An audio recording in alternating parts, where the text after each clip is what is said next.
Luka Modric spent more than a decade standing across from this man on a football pitch. Sometimes Modric's team won, sometimes it lost. For years, the relationship between them was the simplest kind that football allows.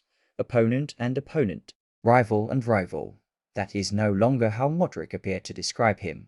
Watching this man prepare for a sixth World Cup at 38 years old, Modric reportedly found himself unable to speak of him merely as a rival anymore. Instead, he spoke of him as something closer to a historical phenomenon, a category that exists separately from the ordinary business of winning and losing.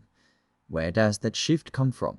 This is the story of Lionel Messi's preparation for what may be his final World Cup, and of why the people who know the game best, including the men who spent their careers trying to stop him, have started speaking about him in a different register entirely. Messi arrived at this World Cup as Argentina's captain for a sixth time, at 38 years old, the reigning champion from Qatar. Argentina's squad included 17 players from the title-winning group: Emiliano Martinez, Nicolas Otamendi, Rodrigo De Paul, Alexis McAllister, Enzo Fernandez, Julian Alvarez, Lautaro Martinez among them. The squad's base was a hotel in Kansas City along the Missouri River, decorated specifically for the occasion with Argentina's colors and motivational messaging throughout. A detail captured attention. Messi's room number was 202. In Qatar, where Argentina won its third title, he stayed in room 2011, digits summing to 4 for the third star. Now, the digits into 102 also sum to 4 for the fourth star Argentina was chasing. Coincidence or superstition? It became a small piece of folklore in the days before the tournament. Rodrigo De Paul gave an account of Messi's preparation that described something more demanding than expected of a 38-year-old who had already won everything. According to De Paul, the two had implemented double training sessions each day, beyond their club commitments, a program they set for themselves, with a dedicated coach, doing everything possible to reach the best physical condition. This cuts against the assumption that a player with nothing left to prove might coast on reputation. The double sessions suggest the opposite, intensity matching or exceeding any earlier point in a career that had already produced more than most achieve in several careers combined. Mourinho, known for tactical scrutiny rather than public praise of players he never coached, offered an analysis that went beyond compliment.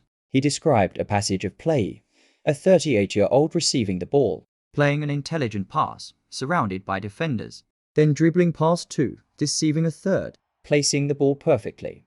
This is not a body working, Mourinho reportedly said. This is a mind solving complex mathematical problems in fractions of a second. He added that if he coached any of Argentina's rivals, he would not sleep the night before facing this team, because the problem with Messi isn't stopping him individually. It's stopping what his presence does inside his teammates' minds. This impact doesn't appear in statistics. It appears in results. Iceland's coach, preparing his small nation squad to face Messi's Argentina, described seeing in his players' eyes near Messi something deeper than fear or an understanding of being in the presence of something historic. What Messi would do at this World Cup, he said, cannot be predicted by numbers alone. Messi creates moments that enter football's collective memory permanently. The coach noted Messi's preparation without noise, without showmanship, as if it were his first tournament rather than his sixth, as what makes him different from anyone he is compared to. Argentina with Messi is a different team, he added, not because Messi plays in place of everyone, but because his presence changes how every player performs, giving certainty, belief, the sense that victory remains possible. A collective psychological impact no statistic measures. Modric described his career-long relationship with Messi in simple competitive terms. Sometimes his team won, sometimes Messi's did. But watching Messi prepare for a sixth World Cup, he found himself needing different language. Some ask why Messi continues, Modric noted, when he has everything already. The answer: Messi doesn't play for numbers or records. He plays because he loves football. This pure passion distinguishes him from his generation, most of whom chose to retire with dignity at an appropriate moment, a sensible choice. Messi chose something different, to test himself again. Not against the world, but against himself. Even if Messi doesn't win this World Cup, Modric said, his greatness remains unchanged. The numbers don't tell the complete story. You see it in how he moves, reads the game, creates from nothing. Not the fastest, not the strongest, but a perfect balance of every footballing quality. Modric said he now sees a man at peace with himself, enjoying every remaining moment in the game, and said, with total confidence that regardless of what happens at this World Cup, Messi will remain the greatest of all time. Not for the titles, but for how he changed the game and inspired millions. Modric called being his contemporary a true honor.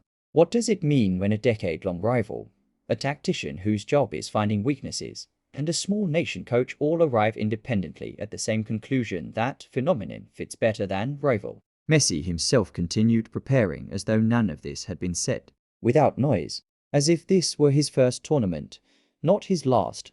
What do you think? Does Modric's shift feel like genuine admiration and over a decade, or is it the kind of thing said about every great player as their career ends? Leave it in the comments. Subscribe to follow Argentina's full campaign. Football at this scale is never just a tournament. It is a moment in time, and the story of how one of the game's greatest players prepared for what may be his final chapter will remain part of the record long after the final whistle.